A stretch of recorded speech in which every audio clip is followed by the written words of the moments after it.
اعوذ باللہ من الشیطان الرجیم بسم اللہ الرحمن الرحیم۔ حضرت اسماعیل علیہ السلام اور حضرت اسحاق علیہ السلام۔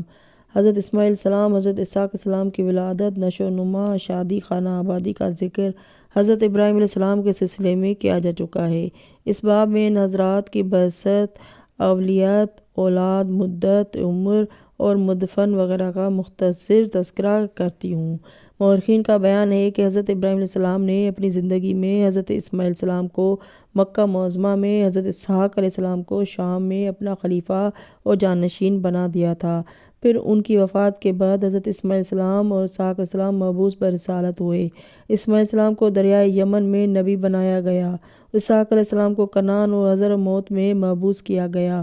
روضۃ الصفا میں ہے کہ حضرت اسماعیل علیہ السلام وفات پدر کے بعد اپنے والد کے مرکز کی زیارت کے لیے شام تشریف لے گئے اور وہیں مبعوث برسالت ہوئے۔ خداوند عالم نے انہیں ان فراعنہ مصر کی ہدایت کے لیے، جو مصر سے ترک وطن کر کے یمن چلے گئے تھے، یمن جانے کا حکم دیا تھا۔ چنانچہ آپ تشریف لے گئے اور مدت دراز تک ان کی ہدایت فرماتے رہے۔ 88 سلبی میں ہے کہ آپ کو امالیک اور قبائل یمن میں کے لیے نبی بنایا گیا تھا۔ قصص الطبرانی میں ہے کہ آپ 40 سال تک تبلیغ فرماتے رہے۔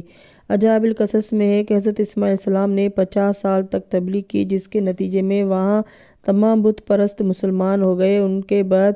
اس کے بعد واپس مکہ معظمہ تشریف لے گئے۔ بعض معاصرین تحریر فرماتے ہیں کہ حضرت اسماعیل علیہ السلام نے اپنے باپ حضرت ابراہیم علیہ السلام کی موجودگی میں وفات پائی۔ میرے نزدیک یہ درست نہیں ہے، کیونکہ تمام مورخین کا اتفاق ہے کہ حضرت ابراہیم علیہ السلام کے بعد حضرت اسماعیل علیہ السلام مدتوں زندہ رہے اور حضرت ابراہیم علیہ السلام کے بعد مبعوث برسالت ہوئے۔ ان کی عمر 137 سال کی تھی، جس میں سے 90 سال باپ کی زندگی میں گزاری اور 47 سال ان کے انتقال کے بعد بسر کی۔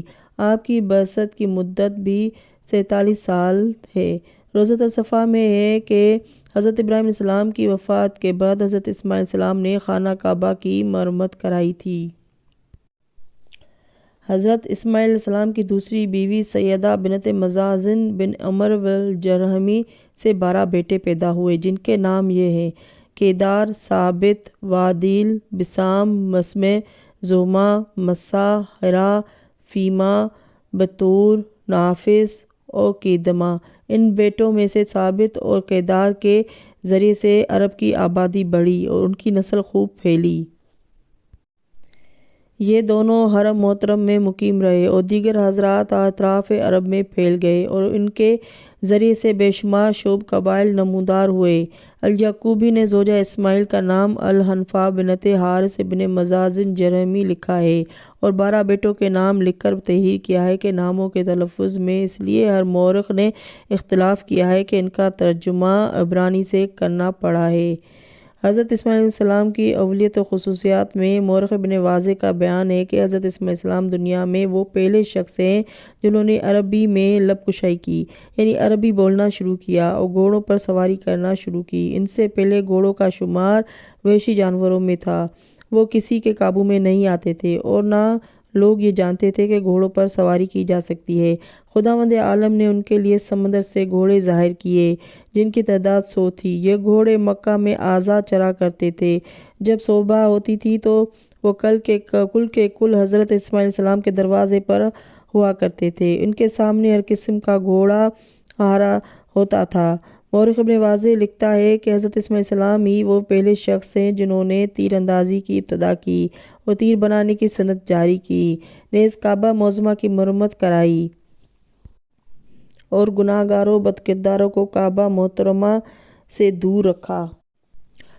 اور ایک روایت میں ہے کہ حضرت اسماعیل علیہ السلام شکار کے بڑے ماہر تھے، ان کا نشانہ کبھی خطا نہیں ہوا۔ ایک روایت میں ہے کہ دریا سے گھوڑے آپ کی دعا سے برآمد ہوئے تھے اور سب سے پہلے جن گھوڑوں سے آپ نے سواری شروع کی وہ دریائی گھوڑے تھے۔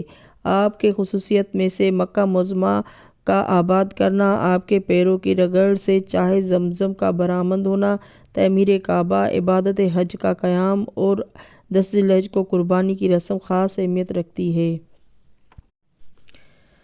قصص الطبرانی میں ہے کہ حضرت اسماعیل علیہ السلام 120 سال زندہ رہے اور اپنی والدہ کی بی بی ہاجرہ کے پہلو بمقام حجر میں دفن کیے گئے۔ آپ بڑے صابر اور متحمل مزاج تھے۔ آپ جس گوسفند کی خشک پستان کو چھو دیتے تھے تو اس میں دودھ آ جایا کرتا تھا۔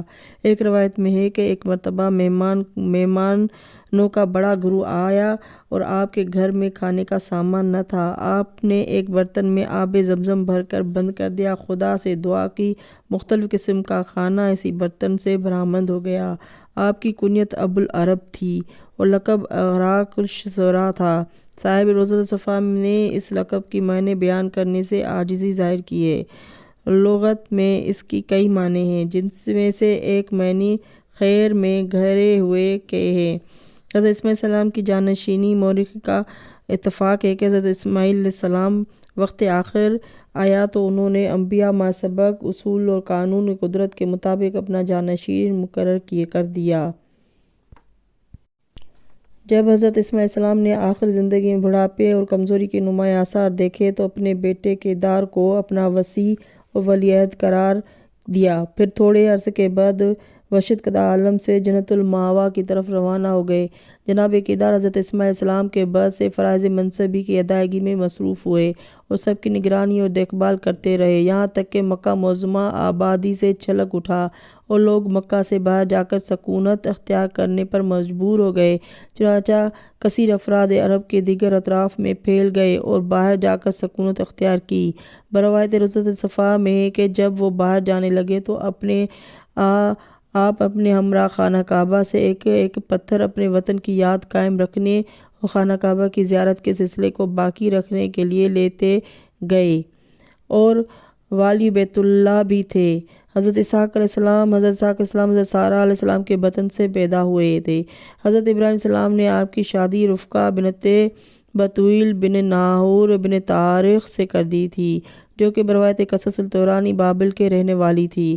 یہ بھی حضرت اسماعیل علیہ السلام کی طرح معزز نبی تھے۔ ان کی کنیت ابو الاسرائیل تھی۔ لفظ اسحاق کی معنی بروایت ناسخ تواریخ ہنسنے والے کے ہیں۔